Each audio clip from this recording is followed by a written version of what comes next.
Amém? Glória ao Senhor Jesus. Parece que eu estou meio foragido daqui. Ontem fez um mês dessa cirurgia.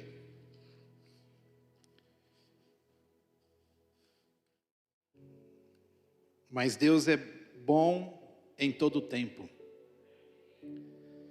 E por mais que situações adversas aconteçam conosco, situações contrárias, Deus continua sendo Deus, o Senhor continua sendo o Senhor. Eu queria que você abrisse a palavra, nós vamos ler alguns versículos, nós vamos falar sobre uma pessoa, inclusive acho que a Record estava passando esses dias uma novela e falou dele, o rei Ezequias. Eu queria que você abrisse primeiro em Isaías 53, 3. Nós vamos falar um pouquinho sobre o que aconteceu com esse rei e o que tem a ver com Isaías 53 e o que tem a ver com a minha luta com esse joelho. Isaías 53, 3 é um versículo famoso.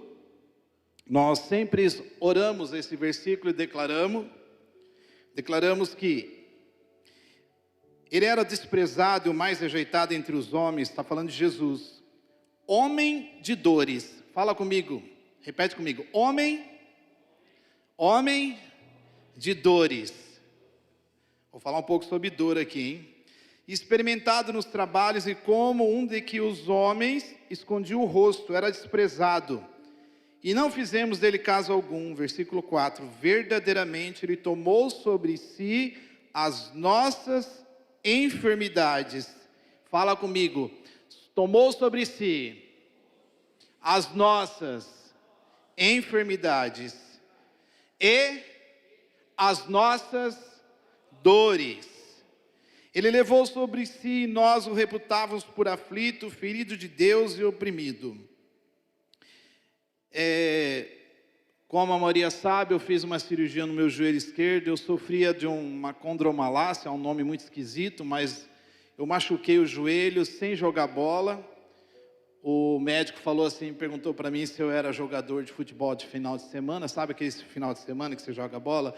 Eu falei, nem bolinha de gude. Mas eu acabei machucando o joelho como se fosse uma pancada de uma chuteirada aqui, né? Uma falta, qualquer coisa assim. Nem sei dizer dentro do campo. E isso eu carreguei 2 anos e começou a dar um processo de artrose e uma série de coisas assim. E um dia eu fiz essa cirurgia, eu coloquei uma meia prótese aqui no joelho. Essa cirurgia foi no dia 29 de junho.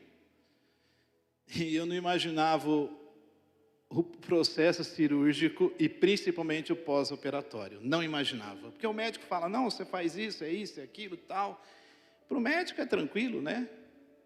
Só corta um pedaço do osso, coloca um ferro e é tranquilo, tudo em paz. Acho que o Maurício passou uma situação um pouco parecida, né? Ou pior. E o segundo dia, eu tomei 3 tipos de anestesia. E no segundo dia, eu estava com a perna bem, eu falei, nossa, que beleza, não está doendo nada, né? Eu pensei que ia doer tanto, só que estava tudo enfaixado. Aí o médico veio e falou, e aí, como é que você está? Tá, estou bem, tal, não sei o quê, não sinto nada, tal, que beleza.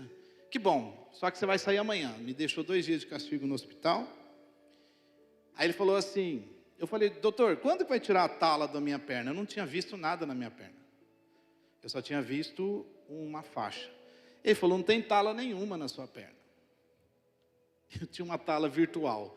Eu falei, misericórdia, o que será que está segurando minha perna?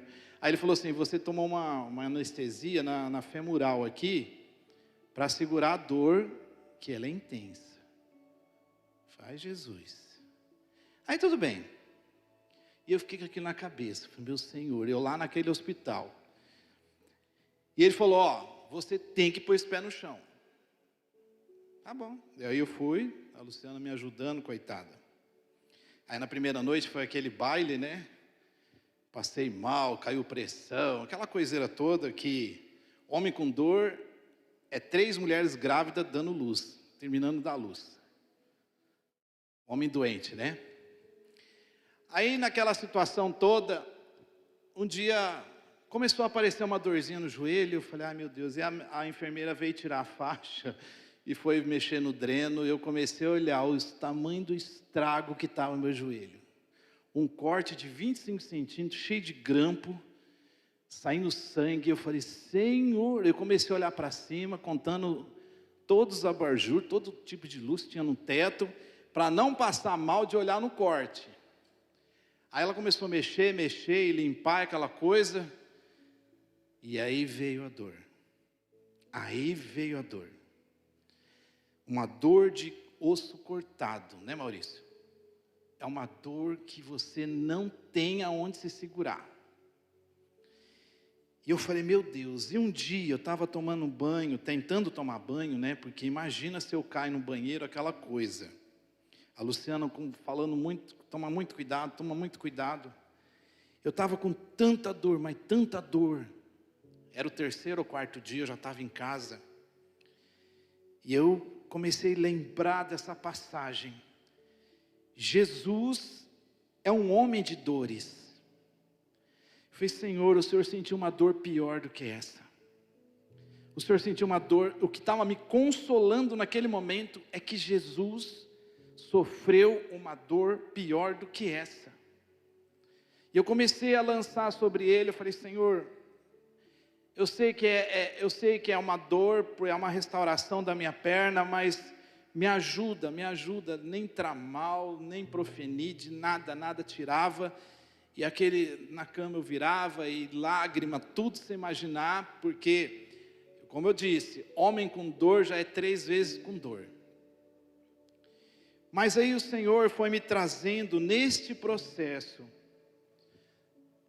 uma palavra, e eu queria que você abrisse lá em 2 Crônicas, capítulo 32, versículo 27. 2 Crônicas, capítulo 32, versículo 27. Nós vamos falar sobre Ezequias e sobre essa dor. Lá no capítulo 32, versículo 27, conta a história de Ezequias, um resumo do que foi Ezequias, um rei. Possuía Ezequias, estou lendo o versículo 27. Possuía Ezequias muitíssimas riquezas e glória. Construiu depósitos para guardar prata, ouro, pedras preciosas, especiarias, escudo e todo tipo de objetos de valor. Versículo 28. Também construiu armazéns para estocar trigo, vinho, azeite. Fez ainda estábulos para os seus diversos rebanhos e para as ovelhas. Versículo 29, 2 Crônicas 32, 29. Construiu cidades, adquiriu muitos rebanhos, pois Deus lhe dera muitas riquezas. Versículo 30. Foi Ezequias que bloqueou o manancial superior da fonte de Giom e canalizou a água para a parte oeste da cidade de Davi. E foi bem sucedido em tudo que se propôs a fazer. Ezequias foi o rei, o cara. Ele era uma pessoa que temia, servia o Senhor, ele purificou o templo, resgatou a adoração ao Deus verdadeiro. O seu governo era pautado na justiça e na obediência. Lá em 2 Reis, capítulo 18, versículo 4, nós vamos passear nesses 2 pontos aí. 2 Reis 18 e 2 Crônicas 32. Lá em 2 Reis 18, 4, olha o que Ezequias fez. Ele removeu os altares idólatras, quebrou as colunas sagradas e derrubou os postes sagrados dessa idolatria. No versículo 5, eu estou lendo 2 Reis 18. No versículo 5, Ezequias confiava no Senhor, o Deus de Israel. Nunca houve ninguém como entre eles de todos os reis de Judá, nem antes e nem depois dele. Olha a estrutura desse homem. Ele se apegou, olha o versículo 6. Ele se apegou ao Senhor e não deixou de segui-lo. Obedeceu aos mandamentos que o Senhor tinha dado a Moisés. Este homem, ele conheceu temia Deus, obedecia a Deus. Ele era um rei cheio da presença de Deus. Agora você imagina um chefe de Estado, cheio da presença de Deus, ele emana para todo aquele processo de Israel a presença de Deus. É isso que ele fazia. Era uma fama tão grande que ele tinha da presença de Deus, que ele começou a atiçar até os inimigos entender o que esse homem era tão próspero na presença de Deus. Porque os inimigos serviam os outros deuses, mas não conhecia o Deus de Ezequias. Mas o Deus de Ezequias estava com Ezequias e executava através do braço de Ezequias. Amém? Ele fazia isso, então ele passou a ser reconhecido, respeitado, mas aconteceu um processo. Irmãos, eu já estou convencido, isso no meu coração, de que ser humano é complicado. Desde a queda do homem no jardim do Éden, até os dias de hoje, nós temos algo dentro de nós, que chega um ponto que se complica em relação a Deus. Porque tem um ponto que começou com Ezequias, que ele começou a declinar, num processo de uma guerra interna. Ele era todo esse processo que vocês viram, era um homem de Deus. Só que ele tinha um problema dentro dele. Lá em 2 Crônicas, voltando lá, nós vamos para o versículo 24, 32, 24.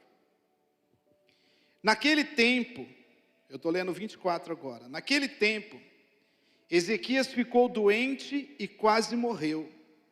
Ele orou ao Senhor, que lhe respondeu, dando-lhe um sinal milagroso. Versículo 25. Mas Ezequias tornou-se orgulhoso e não correspondeu à bondade com que foi tratado. Por isso a ira do Senhor veio sobre ele, sobre Judá e sobre Jerusalém. Olha o versículo 26. Então Ezequias humilhou-se, reconhecendo que, igreja? O seu orgulho. Ele reconhece o orgulho, como também o povo de Jerusalém. Por isso a ira do Senhor não veio sobre eles durante o reinado de Ezequias. Durante toda a vida de Ezequias, a ira de Deus se apartou dele em relação a isso, porque ele se humilhava. Mas aconteceu um problema. Ezequias fica doente. Você não precisa abrir, mas ele, lá em Isaías 38, começa a descrever, ele fala assim: naqueles dias Ezequias adoeceu de uma enfermidade mortal, e veio ele, o profeta Isaías, filho de Amós, e lhe disse: assim diz o Senhor, põe em ordem a tua casa, porque morrerás e não viverás. Morrerás e não viverás. Põe em ordem a casa. Colocar o que em ordem na sua casa? O que ele tinha problema na vida dele? Que nós lemos? Orgulho. E o profeta chegou diante dele, o profeta entrou naquele palácio, o profeta viu todo aquele reinado, só que o profeta foi levar uma mensagem muito complicada para Ezequias. Ezequias estava enfermo, e aquela enfermidade, a Bíblia não cita que doença que é, mas aquela enfermidade, ela trazia um processo de morte. Ela ia ocorrer para a morte. E Ezequias recebe uma mensagem do Senhor falando: põe em ordem a sua casa, porque certamente você vai morrer, você não vai viver. Imagina você receber uma palavra dessa, difícil. E Ezequias, o que ele fez com aquela palavra? Olha isso. Porque, só um pontinho aqui, por que a gente sabe que é orgulho? Porque nós lemos lá em 2 Crônicas que ele tinha um processo de orgulho dentro dele. A Bíblia não é clara nos mostrar o que ele estava com problema na casa dele. A casa tanto espiritual, coração, como a casa, porque se você tem um problema dentro de você, todos em volta de você vai sofrer esse problema. Imagina a minha casa com esse joelho doente. Coitada da Luciana, né? Vai sofrendo também, todo mundo sofre. Porque é um ai, ai, ai daqui, um ai, ai dali. Mas por que eu estou falando isso? Porque vai chegar um ponto, olha o que aconteceu.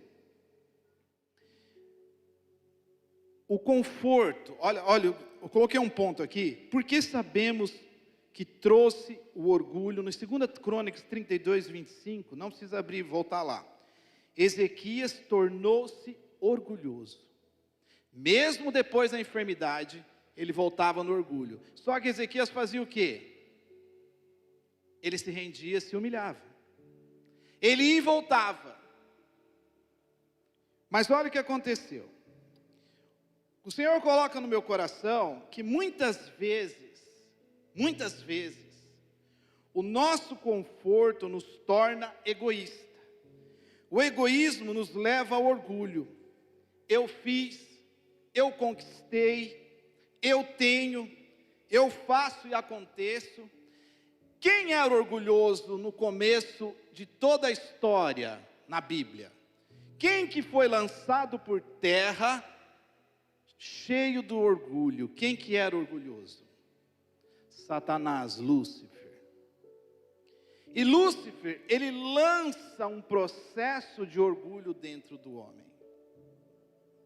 O homem tinha o que no Éden? Tudo. O homem era o dominador de todo o processo da terra. Deus falou, você vai pôr nome aos animais, você vai pôr nome às plantas, você é dono disso aqui. Aí chega o diabo, chega Lúcifer e lança um processo dentro do homem, de despertar. Se você comer, se você desobedecer, olha isso, você vai ser igual a Deus. Veja bem, a palavra obediência significa obedecer com ciência. São duas palavras. Eu tenho ciência, eu sou ciente em obedecer. E a palavra desobediência, a mesma coisa. Eu tenho ciência em desobedecer. O homem não foi de alegre lá e pegou o fruto, eu fui enganado. Ele tinha ciência. E ele desobedeceu. E ali entra um processo no coração do homem. Então, o Senhor fala, que no meu coração, tudo que está no homem, está levando ao egoísmo, ao foco desta terra. O que esta terra nos propõe? Situações muitas vezes de orgulho. Quando o Senhor fala assim, aquele que quer me seguir tem que fazer o quê? Qual o primeiro ponto? Negar-se a si mesmo. Eu tenho que negar, mas para eu me negar, eu preciso me conhecer. Eu preciso saber quem eu sou. Eu tenho que negar aquilo que eu sei que eu sou. Eu tenho problema nessa área. Cada um tem um problema numa área, no seu caráter, na sua vida. Então, Senhor, eu vou negar a mim mesmo. E o segundo ponto, ele fala o que, Jesus? Negue-se a si mesmo, faça o quê? Como? Tome a sua cruz. A gente acha que é a sogra, é o chefe, é o sei lá quem. Mas ele está falando individualmente. Tome a sua cruz. Alguém, eu prego aqui, o primeiro prego. E o segundo, quem que prega? E essa situação, olha, tudo que Jesus está falando, Ele está falando para a gente negar os processos deste mundo. E Ele fala outro ponto, terceiro. Vem e me segue. Vem me seguir. Seguir Jesus significa que é uma vida de negação. É uma vida de jogar fora atributos que eu ganhei que não são de Deus. Porque tem um impostor dentro de mim. Tem alguém que gera dentro de mim a fofoca, as coisas ruins, as situações contrárias. E quando você tem aquele momento de dor terrível, você não tem outra coisa na sua vida. Nós vamos chegar nesse ponto com Ezequias, que a dor, ela nos leva a um desespero tão grande, que você quer se livrar daquilo, e você não pensa em mais nada, você só quer se livrar daquela dor. Mas olha o que aconteceu com Ezequias nesse processo de dor. Por que eu estou falando dessa situação? Bom, primeiro, a igreja está num desafio. Qual que é o desafio da igreja? Verdadeiros adoradores adoram o quê? Em espírito e em verdade. Se eu adoro em espírito, o espírito está ligado ao céu, à terra ou ao céu. Buscar em primeiro lugar o reino terreno e toda a sua justiça, todas estas coisas.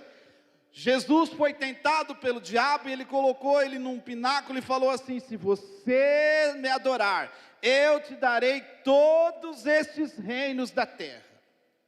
O diabo tomou posse dos reinos da terra porque o homem quebrou na desobediência e entregou nas mãos do diabo. Ele é dono dessa, porque o mundo jaz no maligno. Agora o diabo oferece para Jesus todos estes reinos da terra. Jesus fala: beleza, eu vou te adorar. É isso que Jesus fala. E Jesus estava num processo de fome, de jejum. Ele falou: não, diabo, eu não quero isso.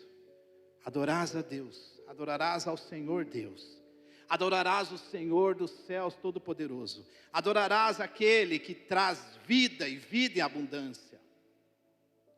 Então, o verdadeiro adorador, ele olha para os céus, para o Espírito. Agora, o falso adorador olha para onde? Porque tem o verdadeiro e tem o falso, correto? Se ele fala os verdadeiros adoradores, tem os falsos adoradores. Se a gente pensar na parábola do joio e do trigo, nós vamos ver que os dois são iguais. Tem os verdadeiros e tem os falsos, eles cresceram juntos. E o que Jesus fala naquela parábola? Deixa o quê? Crescer. Quando der o fruto, aí nós vamos saber quem que é trigo e quem que é joio. Então existe o falso e o verdadeiro. Na verdade, toda situação está ligada a céus e terra. Quando chega um ponto, 2 Coríntios 11:30, não precisa abrir, ele fala assim: eu devo orgulhar-me que seja nas coisas que mostram a minha fraqueza. O que Paulo fala? Eu devo ter orgulho sim, mas no quê? Nas coisas que me mostram a minha fraqueza. Porque se me mostra a minha fraqueza, eu consigo falar o quê? Diga ao fraco, forte sou. Porque o Senhor chegou para Paulo e falou: Paulo, a minha graça te basta. Então você tem uma fraqueza, Paulo? Confessa a sua fraqueza, porque eu vou encher com o meu poder. E dentro da sua fraqueza, você vai crescer. Por isso que Paulo fala: tudo eu posso naquele que me fortalece. Antes Paulo fala assim: eu sei, eu conheço todas as coisas. Eu conheço ter abundância, já jantei com reis, já comi comidas iguarias desta terra, já vivi coisas nesta terra. Sei também viver no processo da destruição total, da perseguição. Mas o Senhor, ele fala para o Senhor: Senhor, tudo eu posso naquele que me fortalece. Porque nem aqui e nem lá eu vou cair, porque eu me fortaleço em Deus. Eu conheço a minha fraqueza, eu sei do meu problema. Então o ponto aqui, irmãos, onde está a minha fraqueza? Você conhece a sua fraqueza? E ali naqueles momentos, eu vivendo aí um mês aí dentro de casa, nessa reclusão, eu falei: Senhor, a minha fraqueza é essa. Eu preciso investir nessa fraqueza, porque não adianta eu ter orgulho da minha fraqueza, ter orgulho das minhas coisas erradas. Eu tenho que me gloriar no quê? Naquilo que é fraco em mim, porque aí o Senhor vai trazer a presença dEle e vai fazer você dependente dEle. Amém, irmãos? Então vamos lá. A nossa oração, só para terminar esse ponto, a nossa oração tem que ser: mostra nas coisas desta terra a minha fraqueza, pois vou olhar a ela e dizer: Senhor, diga ao fraco, forte sou, pois a minha graça, ela te basta. O Senhor fala. Amém? Agora, mas como Ezequias se livrou da enfermidade? Voltando agora, eu peguei o trecho de Isaías 38, 2. Isaías 38, 2. Então, virou Ezequias o seu rosto para a parede e orou ao Senhor. Então virou Ezequias o seu rosto para a parede. O profeta chegou lá e falou o quê? Você vai morrer. Conserta a tua casa. Por que Ezequias, deitado naquela cama, com aquela ferida mortal, com aquela doença mortal, ele vira o rosto para a parede? Por que ele não chama os seus servos? Por que ele não come a melhor comida? Por que ele não pede o melhor médico? Por que ele não faz nada disso? Ele olha para a parede e ele começa a fazer uma oração para essa parede. Ezequias olha para a parede, porque ele não vai olhar mais aquilo que deu glória a ele. Ele não olha mais o reino, ele olhou para a parede, porque a parede significa a negação total. A parede significa a cruz de Ezequias. A parede significa: eu não vou olhar para a minha glória, eu vou olhar para aquilo que o Senhor fez para a minha vida. E a parede é negar-se a si mesmo. Quando ele olha para a parede, ele começa a ver, ele está com aquele processo mortal, aquele processo de dor, ele sabe que ele vai morrer, e aí ele começa a olhar para a parede, e ele começa, olha o versículo 3 de Isaías 38, 3, Senhor, peço que te lembre-te agora de que andei diante de ti em verdade, em coração perfeito, e fiz o que era reto aos teus olhos. E chorou Ezequias muitíssimo. Ele não sai da cama com aqueles chinelos banhados a ouro, ele não vai tomar aquele café, ele olha para a parede, porque a parede significa: olhe para mim, Ezequias, porque eu quero trazer para você aquilo que te dá esperança. Eu quero mostrar para você que eu sou Deus. Você não pode nada, mas eu posso as coisas na sua vida. Ele olha para a parede, porque ele não pode mais olhar para a sua glória, porque a sua glória não vai adiantar nada. A dor faz ele olhar para si mesmo.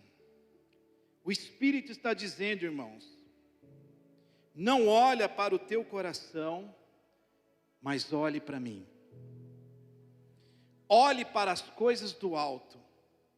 Olhe para as coisas que te dão esperança. Não olhe para o processo desta terra. Eu senti dor, eu confio no remédio, eu confio na medicação, na fisioterapia, sim. Mas ontem, nessa madrugada, eu estava orando e meu joelho latejando. Eu comecei a orar, a profetizar. Eu falei: Deus, eu sei que faz parte desse processo, mas me ajuda nesse processo de dor. Eu quero recuperar a minha vida. Eu sei que eu não vou sair igual Jacó, manco, coxo, mas eu estou lutando contigo. Eu fui tocado não na coxa, no joelho. Mas eu creio, Senhor. Eu creio que o Senhor é um homem de dores, o Senhor conhece. Mas o Senhor levou sobre si. Se o Senhor levou sobre si, é sinal que o Senhor não me deu alguma coisa. Então o Senhor fala o seguinte: busca de mim o quê? O fardo que é o quê? Leve, suave, manso, tranquilo. Eu sou humilde de coração. Dê a mim o seu fardo. Dê a mim aquilo que está te provocando tristeza, dor, ódio. Eu vou colocar o meu fardo. Só que é um fardo, você vai carregar. Sabe, irmãos, que me vem à cabeça? Nós somos vasos do quê? Cadê os vasos? Tiraram os vasos aqui. Nós somos vasos de barro. Tinha 2 vasos de barro aqui. Vasos de barro. A Bíblia não fala, vocês são vasos de diamante. Vocês são vasos de ouro. Aonde está o vaso? Não, está pintado. Tinha um vaso de cerâmica crua que ficava ali, lembra? Que põe os papelzinhos ali. Então, vamos olhar. Esse vaso com cerâmica crua, todo vermelho, é um vaso de barro. Vocês são vasos de barro para carregar o quê? A minha glória. E para saber que vocês são barro, eu tenho a glória. Eu sou o Senhor na sua vida. Você não é nada sem a minha presença. Convém que o Senhor cresça e eu diminua. Então, quando Ezequias ele olha para a parede, ele traz à memória aquilo da esperança, ele fala o que era reto, chorou muitíssimo. Nós não temos, irmãos, eu estou vivendo um tempo, isso na minha vida, nós não temos mais lágrimas em nós, não choramos pelos perdidos, pelas crianças, pelo pecado, pelas vidas. O diabo tem a terra como base, ele quer fazer a igreja ficar presa nesta terra, no orgulho. Chorou Ezequias muitíssimo, ele entra num quebrantamento, ele entra num processo do que? Eu não quero olhar para mim mesmo, mas eu quero olhar para o Senhor, e ele ora ao Senhor, e ali ele tem um quebrantamento, ali ele tem uma forma de adorar o Senhor, e Deus é tocado pelo choro e as lágrimas de quebrantamento de Ezequias. Olha o que aconteceu, versículo 4, estou lendo lá Isaías 38, então veio a palavra do Senhor Isaías dizendo, vai, diz Ezequias, assim diz o Senhor, o Deus de Davi teu pai, ouvi a tua oração e vi as tuas lágrimas, eis que acrescentarei aos teus dias 15 anos. O irmão profetizou aqui, o Kleber, 40 anos para mim, ele nem sabia que eu ia pregar essa palavra. No mínimo aí. Ele acrescentou sobre o Ezequias 15 anos de vida. Ele curou Ezequias, trouxe vida ao coração de Ezequias, fez Ezequias entender que o orgulho dele não vai chegar em lugar nenhum, fez Ezequias consertar a sua casa, mas ele fez Ezequias, primeiro ponto, olhar ao Senhor.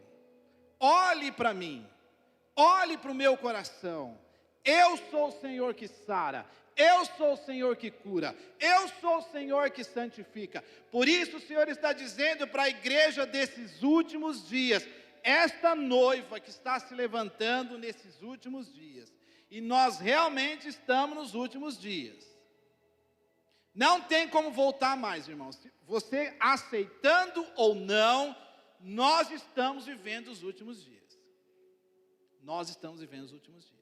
Só você estudar um pouco sobre inteligência artificial, você não precisa estudar muita coisa não.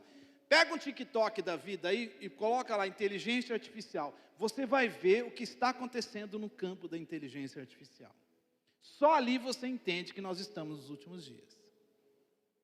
Já está preparando, está um berço de uma moeda virtual já. Eles vão matar todo tipo de moeda no mundo. Já existe isso. Bom, não vamos entrar nesse campo que nós vamos alongar muito. Ouvi a tua oração, Ezequias. Eu vi tuas lágrimas, Ezequias. Eu vou te acrescentar dias de vida. No meio da dor, dias de cura o Senhor está levantando. Dias que se levante igreja, porque é tempo de quebrantamento. É tempo de quebrantamento, igreja, de oração e súplica.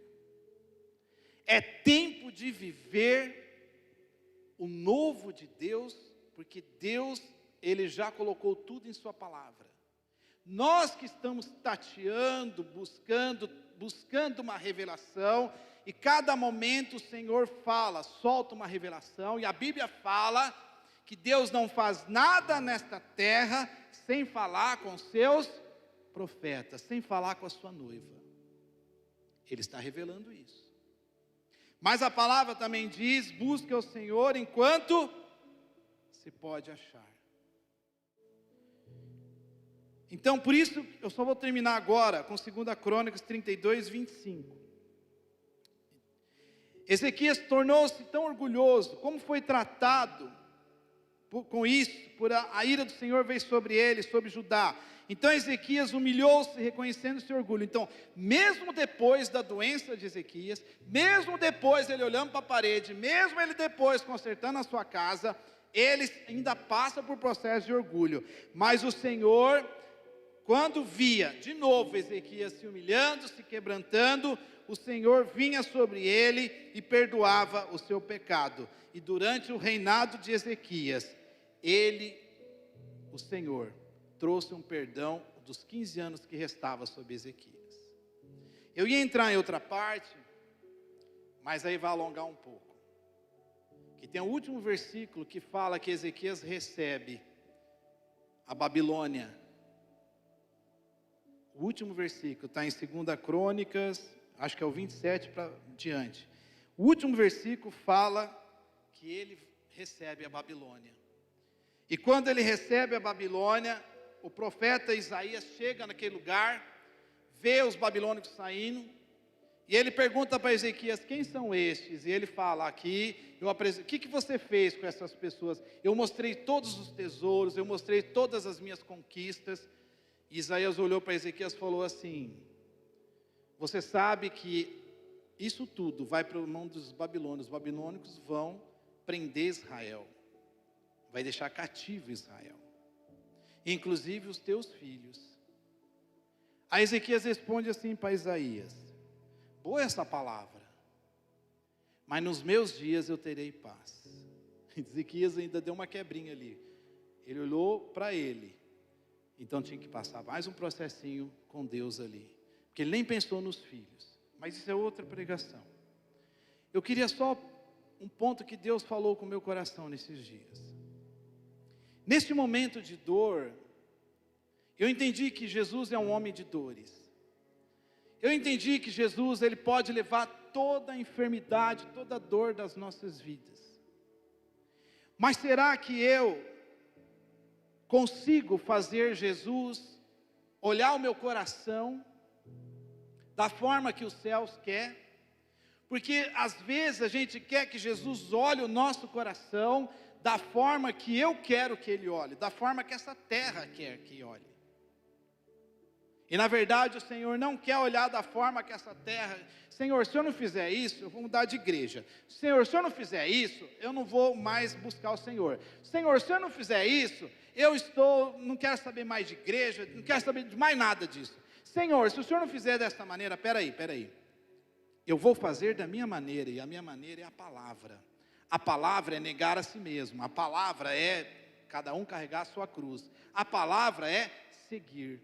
Seguir Jesus não significa que eu vou ter uma vida de mar de rosas, mas significa que eu vou ter a salvação. Amém? Aquele que preservar, aquele que for até o fim. Pode vir um louvor aqui, por favor. Aquele que perseverar até o fim. Vamos ficar de pé. Aquele que perseverar até o fim.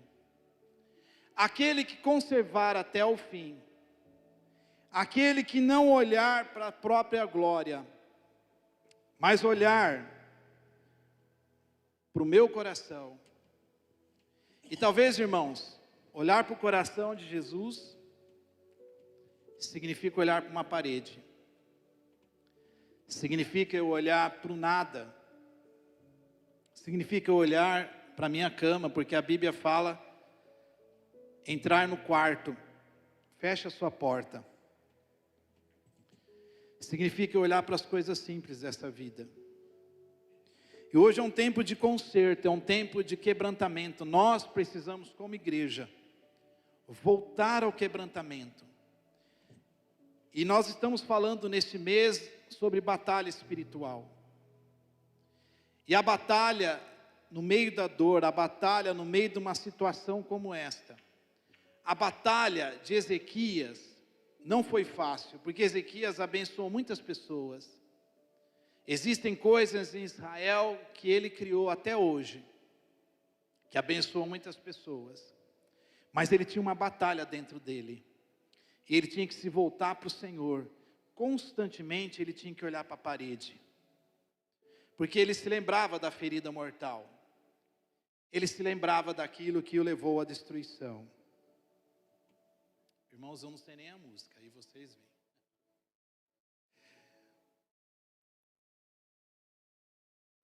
Em Provérbios capítulo 19, eu vou terminar com esses 2 versículos. Provérbios capítulo 19, 3. A estultícia do homem perverterá o seu caminho.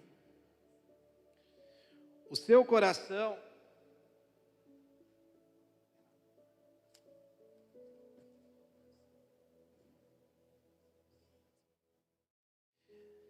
A estultícia do homem perverterá o seu caminho, e o seu coração se irará contra o Senhor.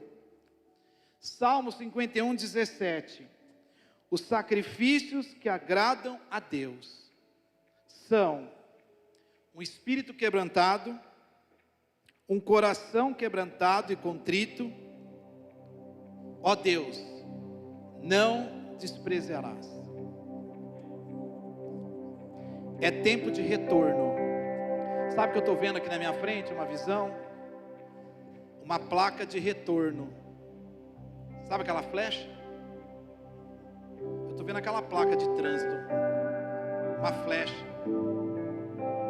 Nós andamos muito sem Deus por alguns caminhos que são tortuosos.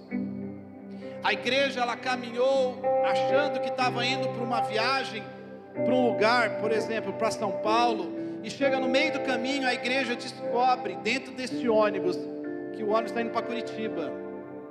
Qual é a decisão? Descer no meio da pista e voltar para os caminhos, ou continuar indo para Curitiba, ir para São Paulo, achando que está para São Paulo, sendo que está indo para Curitiba. Continuar no caminho errado, sendo que nós podemos voltar para os caminhos do Senhor. É um retorno. É um retorno. E dentro desse retorno, Deus quer curar. Deus quer santificar. Deus quer trazer vida e vida e abundância. Eu creio no Senhor Jesus que neste domingo, são quase 11 horas da manhã. Marque esta data, 30 de julho hoje. Neste domingo, 30 de julho, perto das 11 horas, Deus está colocando algo em nosso coração. Quem está na internet, ouça isso também. Está colocando algo no seu coração, que vai fazer você retornar para os caminhos de Deus. Além de retornar, eu vejo a presença de Deus nos vasos, trazendo a presença além dele, trazendo uma presença de pessoas que talvez no seu caminho fizeram algum mal, e Deus vai provocar encontros, sabe, converter gerações, converter corações, de pais aos filhos, dos filhos aos pais. Vai ter um processo desse na igreja. Nós vamos ter conserto, irmãos. Nós vamos ter conserto. Aleluia.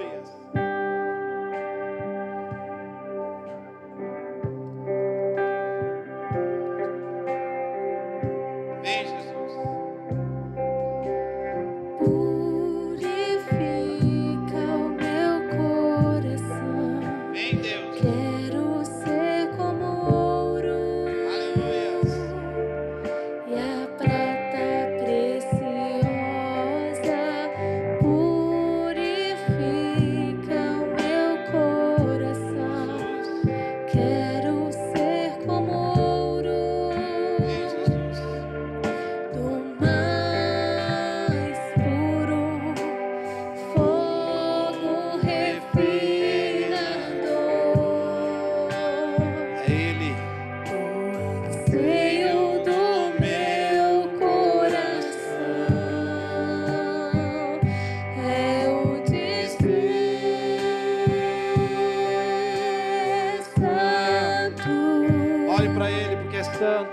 me separar para ti, Senhor.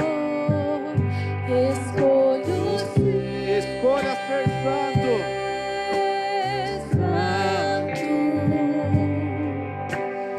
me separar para ti, meu mestre, disposto a fazer teu querer. Vem, Jesus. Vem, Jesus. Purifica Ele é conhecedor das nossas dores. Quero ser como Ele é conhecedor das nossas vidas. Nada passa desapercebido pelo Senhor. É tempo de retorno. É tempo de retorno. Lava-me de todo pecado. Hoje é o dia da nossa libertação. É tempo de libertação. Mais profundo. Oh Deus, Fogo venha refinar o nosso coração, ó Pai. Traga a tua presença sobre nós. Vem com cura, com restauração. Oh Jesus, eu quero dizer para ti, Senhor, Santo, Santo, Santo é o teu nome.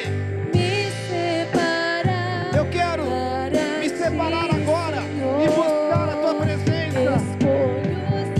Eu quero escolher, sim, Deus, a tua santidade. Ei, Jesus. Me separar para ti, meu mestre, disposto a fazer teu querer. Não tenha orgulho de olhar para a parede. Não tenha orgulho de olhar para a parede.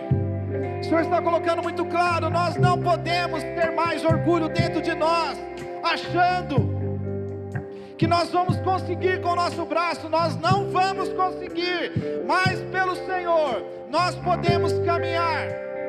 Como Moisés disse ao Senhor: Ebenezer, Ebenezer, Ebenezer.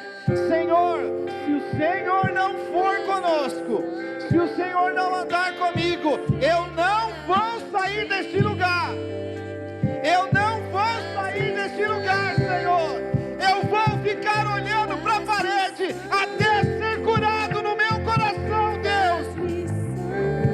Eu quero ser curado, eu quero ser quebrantado, eu quero viver a vida santa. Eu quero ter a tua santidade. Eu quero buscar ao Senhor. Eu quero entender que Ele é santo. Irmão, é tempo de retorno. É tempo de alegria na sua casa. Há quanto tempo alguém aqui, o Senhor está dizendo, alguns aqui, você não consegue mais sorrir na tua casa. É tempo de trazer a alegria dos céus. É tempo de vir, porque a alegria do Senhor é a nossa força. Ele quer trazer bênçãos. Ele quer trazer o céu sobre a tua vida. Ele quer trazer o reino sobre a sua vida. Mas Ele precisa da primeira atitude. Busque, busque, busque em primeiro lugar. Busque em primeiro lugar o meu reino, a minha justiça. E todas estas coisas vos serão acrescentadas. É tempo de retorno.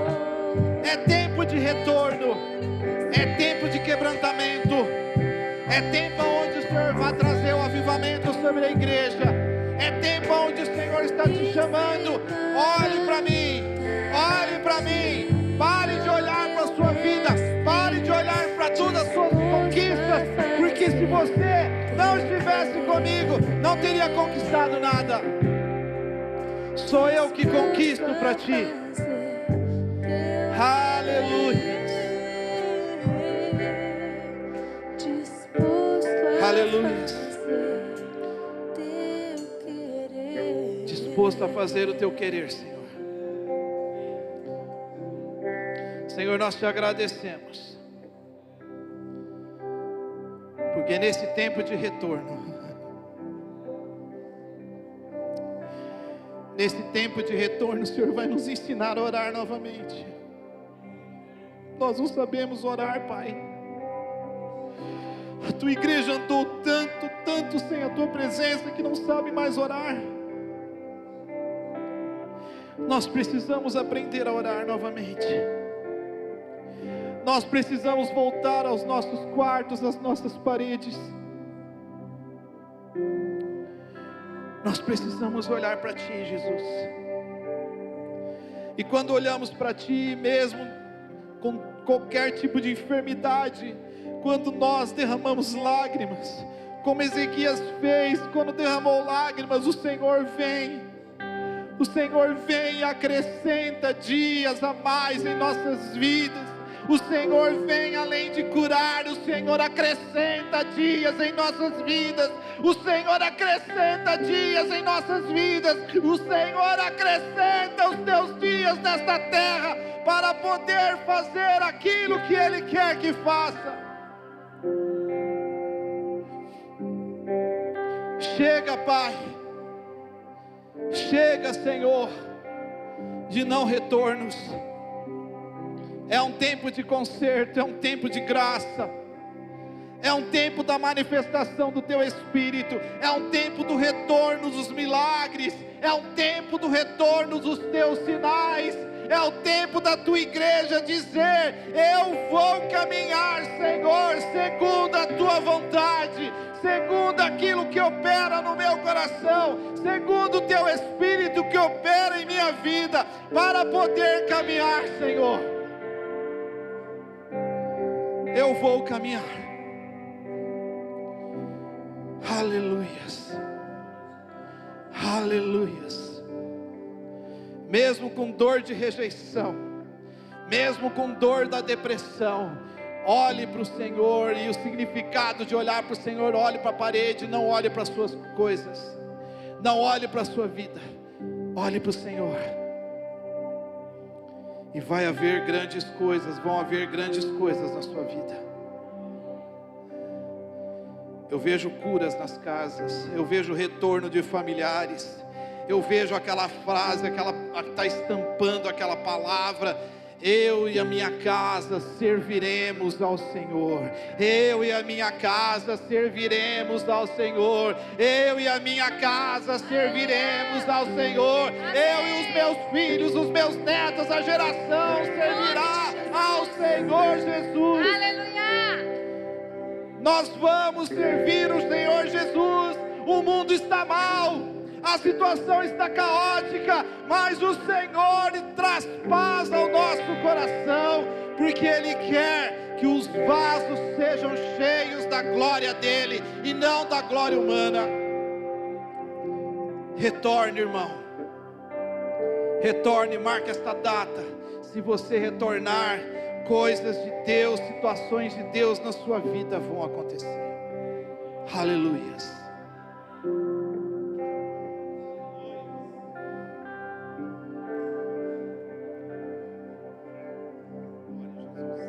Vem, velhinho.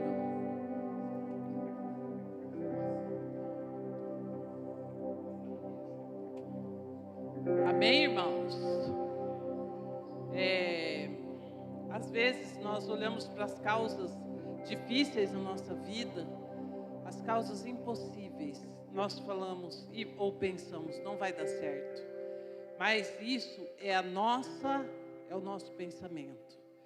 Por isso que o meu desejo, para você que está aqui hoje nos visitando, para você que está aqui hoje pela primeira vez, ou você que já faz parte dessa família, que nós possamos nos virar para a parede e falar: Senhor, eu não consigo fazer mais nada. A minha limitação é até aqui. Eu não posso.